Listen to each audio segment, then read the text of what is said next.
टिप्पणी नहीं करना चाहती हूँ। जो गलत है वही बोलती हूँ।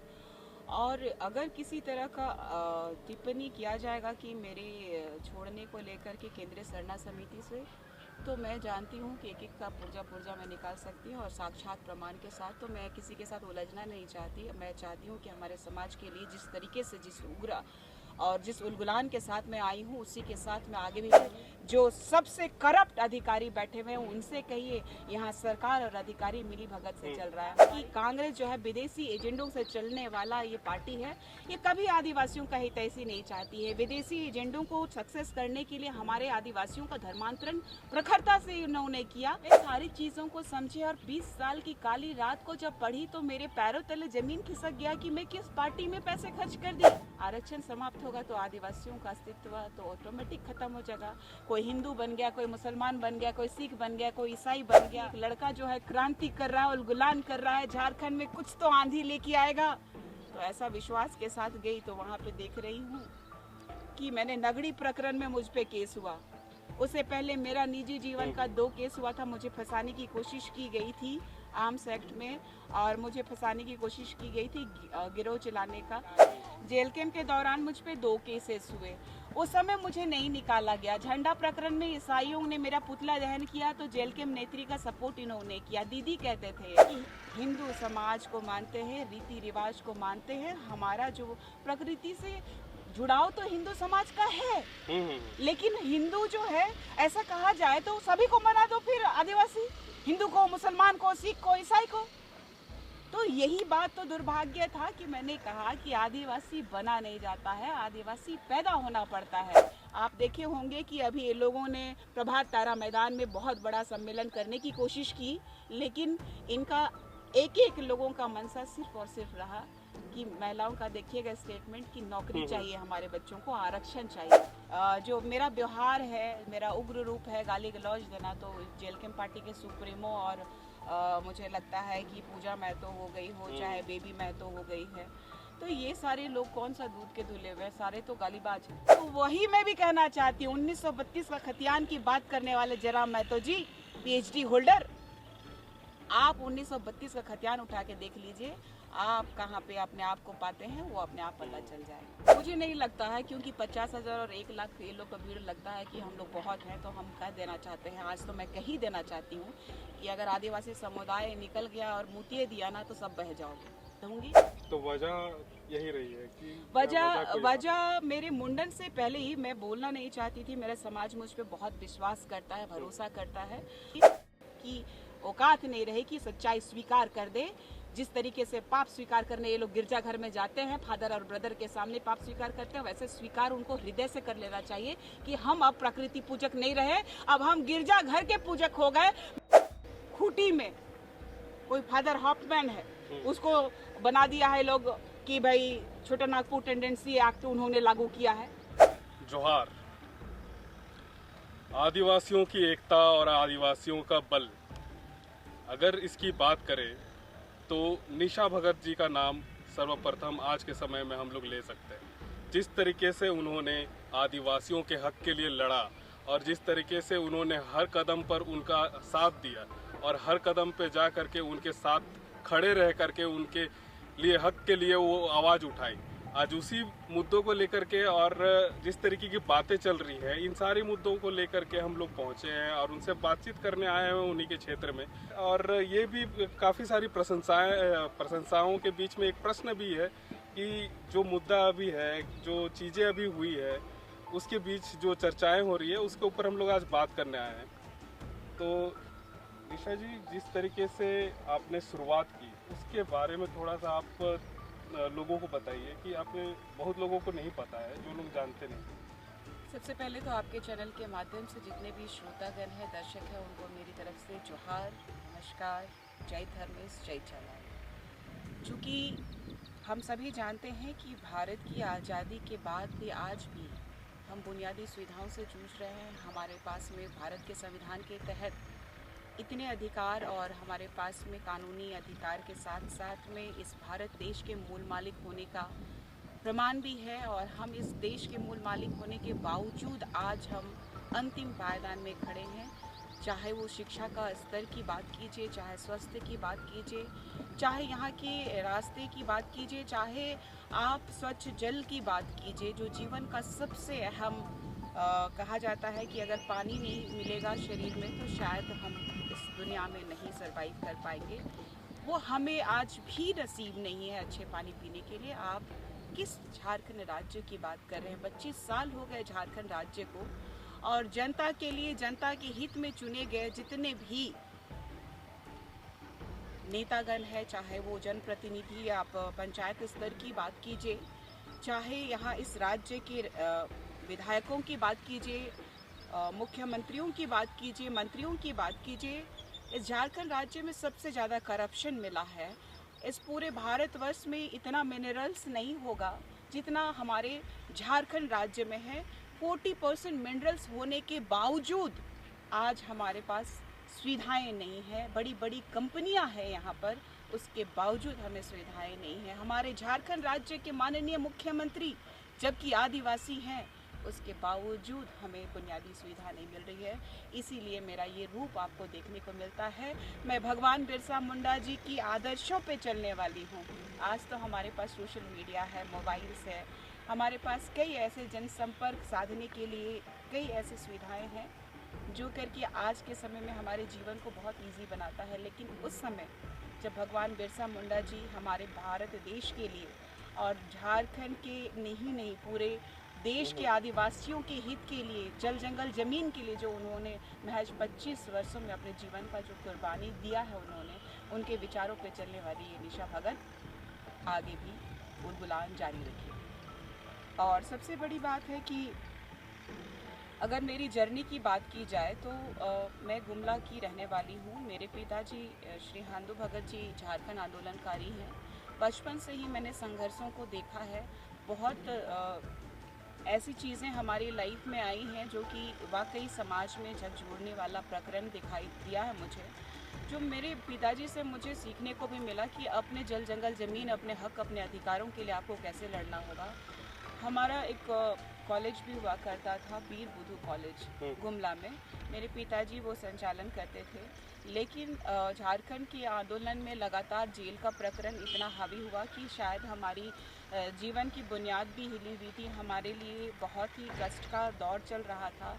किसी तरह हमने पढ़ाई लिखाई करने के बाद में, अच्छी शिक्षा ग्रहण करने के बाद में, जब अपने आप को समझने लगी कि हमें कुछ अच्छी उच्च शिक्षा पानी चाहिए, शिक्षा के साथ साथ हमें रोज़गार में भी अपने आप को प्रखरता से लेके जाना चाहिए, मैं रोज़गार के साथ अपनी पढ़ाई भी जारी रखी। पढ़ाई कंप्लीट होने के बाद में जैसे मैंने मास कम्युनिकेशन कंप्लीट किया, उसके बाद में मैं मीडिया में भी लास्ट रही। जॉब की बात की जाए तो मैं होटल इंडस्ट्री में भी रही, और व्यापार की बात की जाए तो होटल इंडस्ट्री में रही। मैं कंस्ट्रक्शन लाइन पे गवर्नमेंट कॉन्ट्रैक्टर भी रही। उसके बाद में मुझे लगा कि ये सब पैसे थोड़े बहुत खर्च करने से हमारी चीज़ों को, हमारी इस खर्च से जो 2 पैसे हम कमा करके लोगों में हम चीज़ों को बांट सकते हैं, लेकिन विकास का काम नहीं कर सकते। इसीलिए मुझे लगा कि सामाजिक और राजनीतिक परिप्रेक्ष्य में मुझे भी अपना कदम रखना चाहिए। सबसे पहले मैं स्कूल के दौरान ही, अपने कॉलेज के दौरान ही मैं विद्यार्थी परिषद की कैडर रही, जो कि विद्यार्थी परिषद जो है बीजेपी का विंग है। और उसके बाद में फिर मैं वहाँ पे किसी पार्टी को लेकर के ये नहीं सोच पा रही थी कि कैसे काम होगा, क्या होगा। मैंने वहाँ देखा था ना मुस्लिम है वहाँ, ना ईसाई है, तो हम सोचते थे कि भारत देश में, इस लोकतंत्र में सभी लोगों को बराबरी का अधिकार है। लेकिन मुझे ये नहीं पता था इस भारत देश में जो कि ईसा और मूसा का राज जो है वो लोग चलाने वाले हैं। तो मैंने उसी समय त्याग दिया कि जब सबको समान दर्जे से नहीं देख रहे हैं लोग, तो हम क्यों इस पार्टी में, मतलब इस विंग में, संगठन में रहेंगे। तो फिर वहाँ से निकलने के बाद फिर मैं जदयू के राष्ट्रीय सचिव के रूप में यूथ में रही।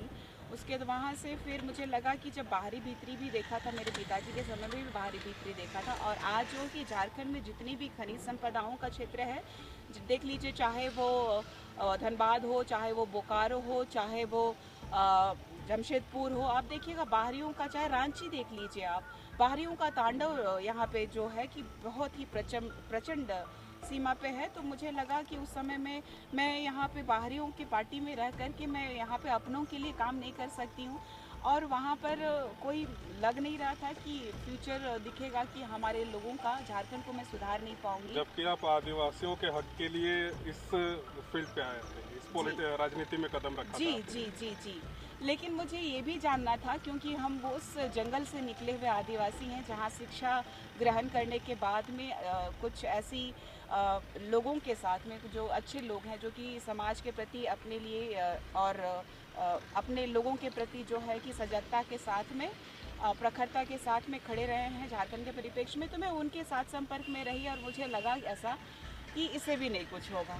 और मुझे लगा कि मुझे ऑफ़र आया उस समय में स्वर्गीय दत्ता दुबे जी, जो कि मुखिया भी थे, विधायक भी थे, मंत्री भी थे, और काफ़ी अच्छा मतलब मज़दूरों के मसीहा के रूप में जाने जाते थे। तो मैं उनके साथ में, उन्होंने कहा कि बेटी आपके जैसा देश सरार आदिवासी लोगों के लिए काम करने की आवश्यकता है, तो आपको भी यहाँ पे आना होगा और मैं आपको ऑफ़र करता हूँ। तो उन्होंने इंटक में प्रदेश अध्यक्ष के रूप में महिला प्रकोष्ठ का उन्होंने मुझे दायित्व दिया, और मैंने जो भी दायित्व लिया उसको प्रखरता से काम करने की कोशिश की और जानने की कोशिश की कि कहाँ हम लोग पीछे छूट रहे हैं।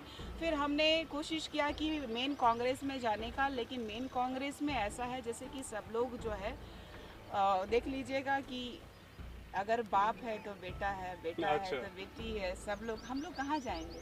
हमारे लोगों ने भी मुझे डिनाई किया, जबकि मैं चुनाव जीत के आई थी।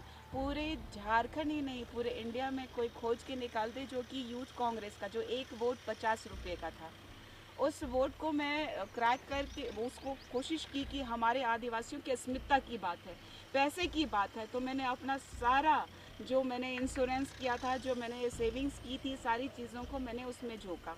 उसके बाद में मैंने बहुत कोशिश की कि राहुल गांधी जी के साथ में पद यात्रा में जो मोहब्बत का दुकान खोले थे, वो तो मैं झारखंड से लेकर के मैं लखनऊ तक गई।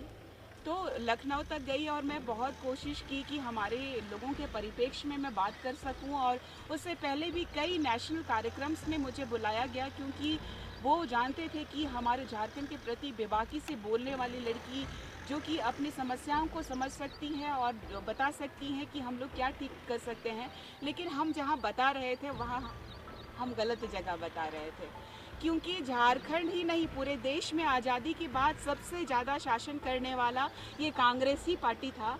और हमारा कॉलम सोच लीजिए, भारत की आज़ादी से पहले भी हमें कई नामों से लोग जानते थे आदिवासियों को, और आज जो कि देखा जाए 2011 में भी कई बार बोला गया, या तो फिर आज़ादी के बाद लगातार हमारे लोगों ने कहा। आप देख लीजिएगा, चाहे डेलिस्टिंग की बात कीजिए, चाहे आप ईसार मूसा की बात कीजिए, कौन सी पार्टी सबसे ज़्यादा सपोर्ट करती है? कांग्रेस पार्टी। कांग्रेस विदेश, मुझे जहाँ तक पता चला कि कांग्रेस जो है विदेशी एजेंडों से चलने वाला ये पार्टी है।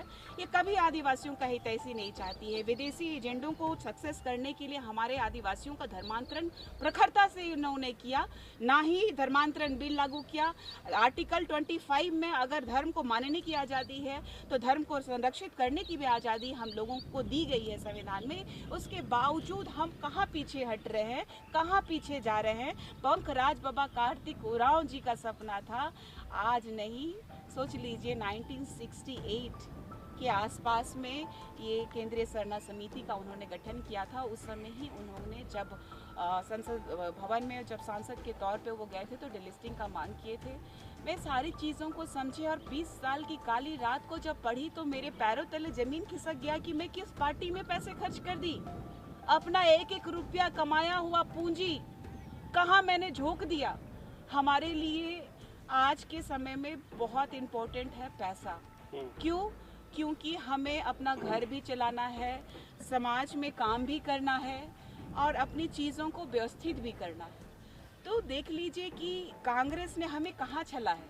अभी कुछ दिनों पहले भी मैंने पोस्ट किया था, इससे पहले भी मैंने पोस्ट किया था कि आरक्षण समाप्त करना चाहते हैं। ये आरक्षण समाप्त क्यों करना चाहते हैं? आरक्षण समाप्त होगा तो आदिवासियों का अस्तित्व तो ऑटोमेटिक खत्म हो जाएगा। कोई हिंदू बन गया, कोई मुसलमान बन गया, कोई सिख बन गया, कोई ईसाई बन गया, तो फिर देख लीजिए सारे के सारे लोग अपने अपने संस्कृति परंपरा को छोड़ करके, मूल रूप मूल धारणा से भटक करके उन्होंने अपना रास्ता चुना।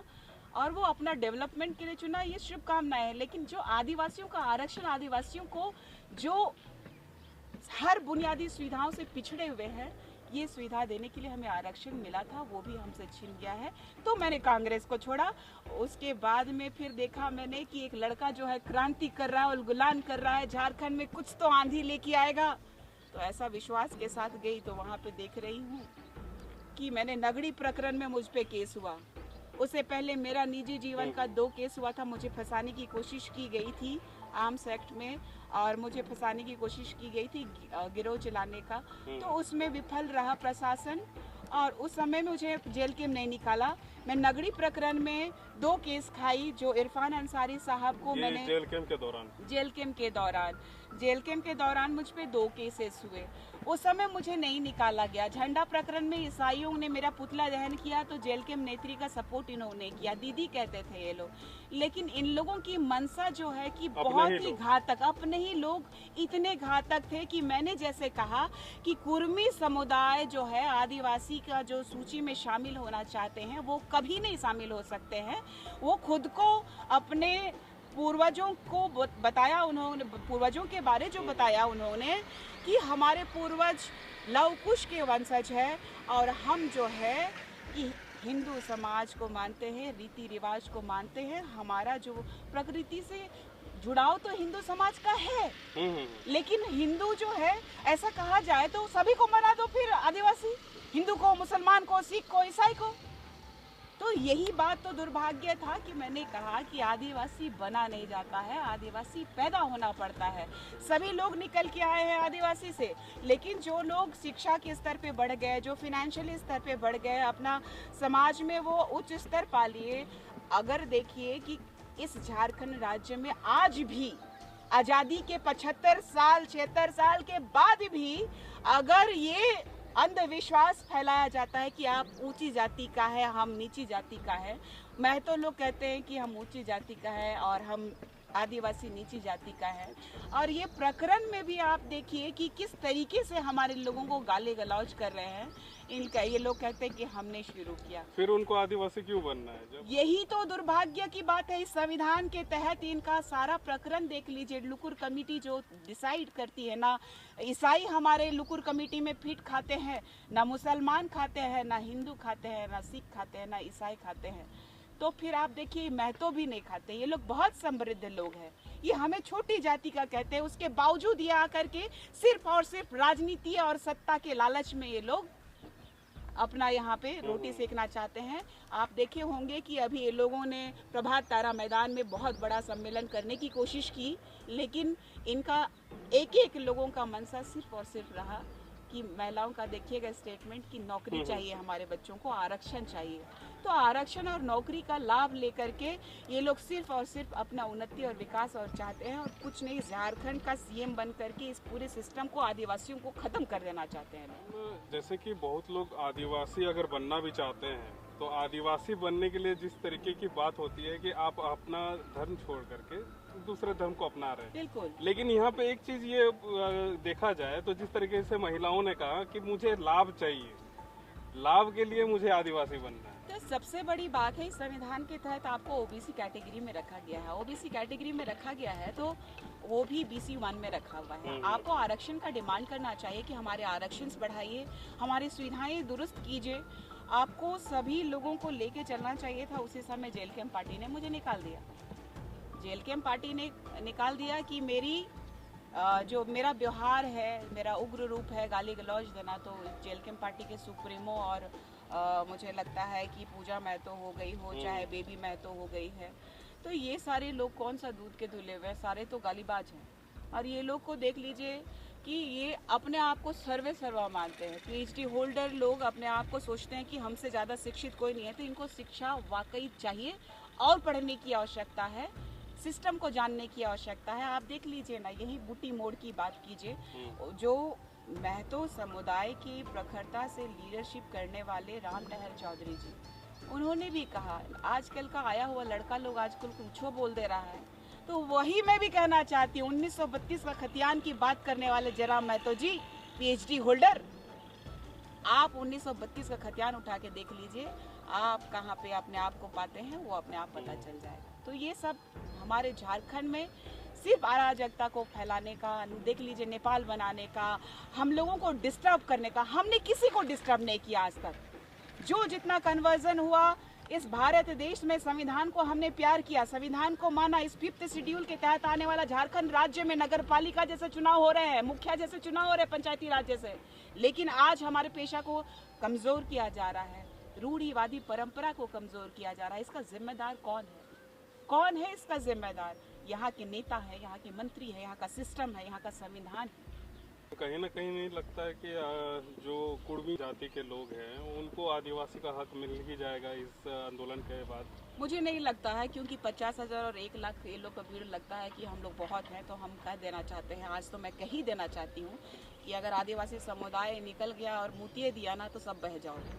मैम, इसके बाद जिस तरीके से आपने डिलिस्टिंग के दौरान आपने जिस तरीके से उग्र रूप अपना दिखाया था, कई लोगों के मुंह बंद कर दिए थे आपने। ऐसे कार्य होने के बाद लोगों का विश्वास आपके प्रति बढ़ गया था। अब हाँ, कहना क्या चाहते हैं? जो 16 केसेस में 2 केसेस मेरे अपने निजी जीवन के रहे, उसके बाद समाज का ही पूरा केस रहा। मैं कहीं किसी दलाली में नहीं, या तो फिर किसी चोरी चमारी में नहीं रहा, समाज के परिप्रेक्ष्य में ही रहा मेरे पे केस।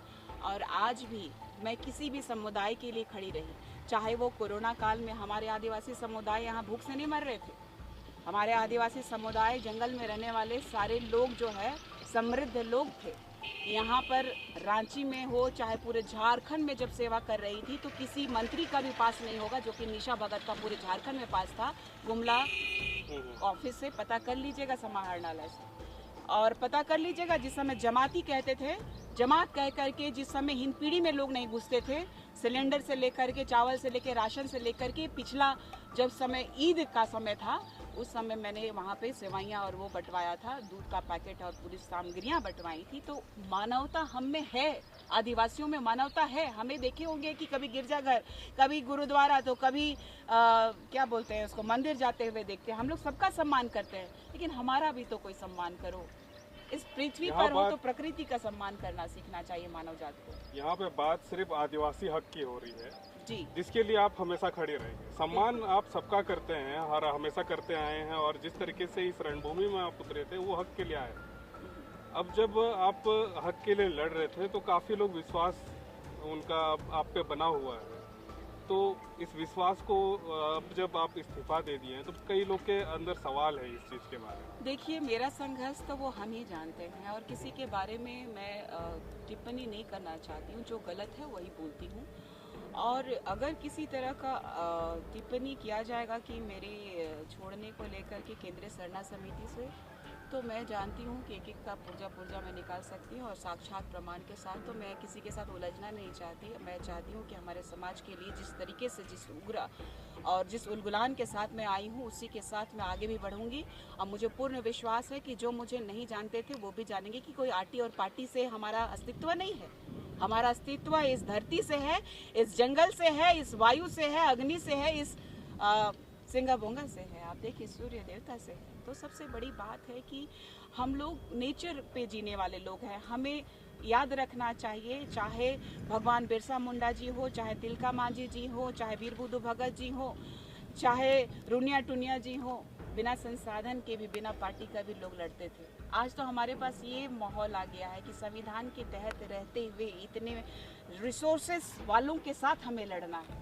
चाहे यहाँ के बाहुबली बोलिए, चाहे यहाँ के माफियाओं को बोलिए, चाहे यहाँ के जो सबसे करप्ट अधिकारी बैठे हुए हैं उनसे कहिए। यहाँ सरकार और अधिकारी मिली भगत से चल रहा है। हमारी ज़मीनें लूटी जा रही हैं। यहाँ के करप्ट शासन प्रशासन से सब लोग तबाह हैं। तो इसको नया दिशा की ओर ले जाने के लिए तो नए तरीके से सोचना होगा ना। तो वजह यही रही है कि वजह मेरे मुंडन से पहले ही मैं बोलना नहीं चाहती थी। मेरा समाज मुझ पे बहुत विश्वास करता है, भरोसा करता है, और मैं इसको उजागर भी नहीं करना चाहती थी। लेकिन लोगों को जानना चाहिए कि परिस्थितियों को बदलने के लिए परिवर्तन की आवश्यकता है।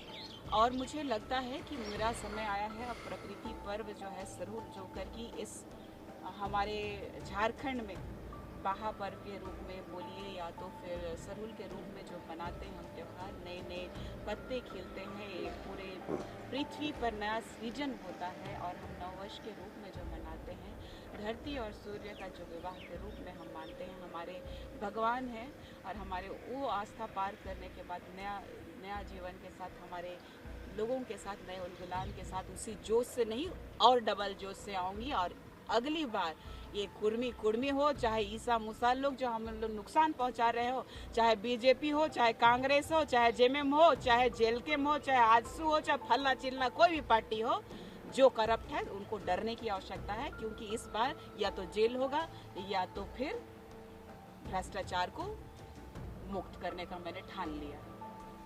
तो मैम, इसके बाद आप किसी संगठन या फिर किसी पार्टी या फिर किसी भी कोई अभी ऐसा कुछ नहीं है, ना ही मुझे कोई कहीं से ऑफर है। लगातार सोशल मीडिया में जो हमारे विपक्ष लोग हैं, जो अनर्गल जिसको कहा जाए कि उनके पास तथ्य नहीं है, जो अपने पुरखों की संस्कृति को, जो अपने बाप को छोड़ चुके और मिशनरियों के दोगले औलाद हो गए, या तो फिर कहा जाए, मुझे ये नहीं कहना चाहिए बार बार, लेकिन वो हमें आघात पहुंचा रहे हैं, हमें नुकसान पहुंचा रहे हैं, कभी किताबों के माध्यम से, तो कभी चंगाई के माध्यम से, तो कभी प्रलोभन के माध्यम से। इसीलिए बार बार मैं कहती हूँ कि कभी किसी की औकात नहीं रहे कि सच्चाई स्वीकार कर दे। जिस तरीके से पाप स्वीकार करने ये लोग गिरजाघर में जाते हैं, फादर और ब्रदर के सामने पाप स्वीकार करते हैं, वैसे स्वीकार उनको हृदय से कर लेना चाहिए कि हम अब प्रकृति पूजक नहीं रहे, अब हम गिरजाघर के पूजक हो गए, मिशनरियों के मिशन के एजेंडे को पूरा करने वाले हो गए, भगवान बिरसा मुंडा जी को ये लोग भूल गए और ये लोग है कि अंग्रेजों के औलाद हो गए। आप देख लीजिए कि खूंटी में कोई फादर हॉफमैन है, उसको बना दिया है लोग कि भाई छोटा नागपुर टेंडेंसी एक्ट उन्होंने लागू किया है। ये कौन सा तुक बनता है? ये लोग जो अंग्रेज कह के गए कि बिरसा मुंडा क्रिमिनल थे, वही लोग मान लिया, तो हमारे से मेल कहाँ खाता है? ना हमारी पूजा पद्धति में है, ना हमारी संस्कृति में है, ना पुरखों का परंपरा में है। तो समझ लीजिए कि सबका कॉलम है, हमें भी कॉलम दीजिए। केंद्र सरकार से तो बार बार कहते हैं, हिंदू हमारी पद्धति को अपनाए हैं, हिंदू हमारी पद्धति को फॉलो किए, हम सम्मान करते हैं कि वो भी प्रकृति पूजक है, लेकिन हम धर्म से पहले हैं। आदिवासी हिंदू, मुस्लिम, सिख, ईसाई धर्म से पहले से है। हम आदिवासियों का अपना अस्तित्व है, तो हमें जीने दीजिए और हमें अपना स्थान दीजिए। हमारी यही मांग है, हमारा हक, हमारा अधिकार, हमारा कॉलम हमें दीजिए, हमारा यही मांग है। आज भी कई हिंदू पूछते हैं, आप देखिएगा संथाल परगना चले जाइए, गवाह देवती होते हैं, वहाँ पे भी हमारा एक अलग सा पूजा पद्धति है, लेकिन वो हमारा है। अगर वो हिंदू अपनाए हैं तो हिंदुओं को हमारा सम्मान करना चाहिए। सरना सनातन अगर एक होकर लड़ेंगे तो हम जीत सकते हैं और इस भारत देश में हम लोग अपने प्रकृति को बचा सकते हैं। हमारा यही प्रयास रहा है। इसी वजह से जो भी धर्मांतरित लोग हैं लगातार मुझ में प्रहार करते हैं कि आरएसएस की, बीजेपी की दलाल है। लेकिन इनसे मैं पूछना चाहती हूँ आप लोगों के माध्यम से कि ये किन के दलाल है? हम तो आदिवासी बेटी लगातार लड़ रहे हैं, ये लोग तो अपने ईसाई लोगों के लिए भी नहीं आते हैं। सिर्फ धर्मांतरण करना होता है तो आते हैं। प्रश्न चिन्ह करने वालों से मैं पूछना चाहती हूँ कि आज मेरा हाईकोर्ट में केस चला गया है कि हाईकोर्ट का अवहेलना का हमने क्या बोलती हूँ, घर टूट रहा था, मैंने हाईकोर्ट का अवहेलना किया अपने लोगों का घर अतिक्रमण में। तो उस समय ये लोग कहाँ थे? सवाल करना इतना आसान होता है, लेकिन संघर्ष करना कितना मुश्किल होता है वो मैं जानती हूँ। झंडा प्रकरण से लेकर के ये लोग हर वेटिकन सिटी तक ये लोग फोटो चिपका दिए हैं, एक बच्चे को गिरजाघर में दिखा दिए हैं कि हमारी दुश्मन निशा भगत है। तो ये लोगों की मानसिकता है। ये लोग किताबों में हमारी संस्कृति, परंपरा और हमारे जो धार्मिक स्थल है उनके बारे में गंदी गंदी बातें लिख करके हमारे लिए दुष्प्रचार करने वाले यही धर्मांतरण लोग हैं। तो हमें गुस्सा तो होगा ना, हमने किसी को नहीं छेड़ा और हमारी संस्कृति इतनी सुंदर संस्कृति इस भारत देश में देख लीजिए कि आज जो प्रकृति को छेड़ रहा है तो हमें किस तरीके से लोग छेड़ रहे हैं। ये प्रकृति छल किया है, ठगा है, छल किया है, इसमें कोई दो राय नहीं है। दर्द है इसलिए मैं बोलती हूँ और किसी के बाप से नहीं डरती हूँ, आज भी कह रही हूँ और न डरूंगी। मैंने कहा है कि या तो मेरी हत्या करवा दीजिए या तो मुझे जेल भेज दीजिए, मैं किसी से नहीं डरती हूँ। जब मैं सही हूँ, मुझे जो शिक्षा मिली है और इस संविधान का मैं सम्मान करती हूँ और मुझे पूर्ण विश्वास है कि एक दिन हमें न्याय मिलेगा, इन सभी दलाल प्रवृत्ति के लोगों को साफ करने का समय 29 में आ गया है। और जब तक हम लोग 28 का 28 विधानसभा सीट पूरी तरीके से ग्राप नहीं करेंगे, इन धर्मांतरित लोगों को अलगाव नहीं करेंगे, धर्मांतरित लोगों का डिलिस्टिंग नहीं करेंगे, तब तक हम लोग अपना सीट नहीं ले सकते हैं। इसीलिए डिलिस्टिंग का मैं समर्थन करती हूँ, चाहे कोई भी हो। आपका अगला स्टेप क्या लगता है? मेरा अगला स्टेप धमाकेदार होगा।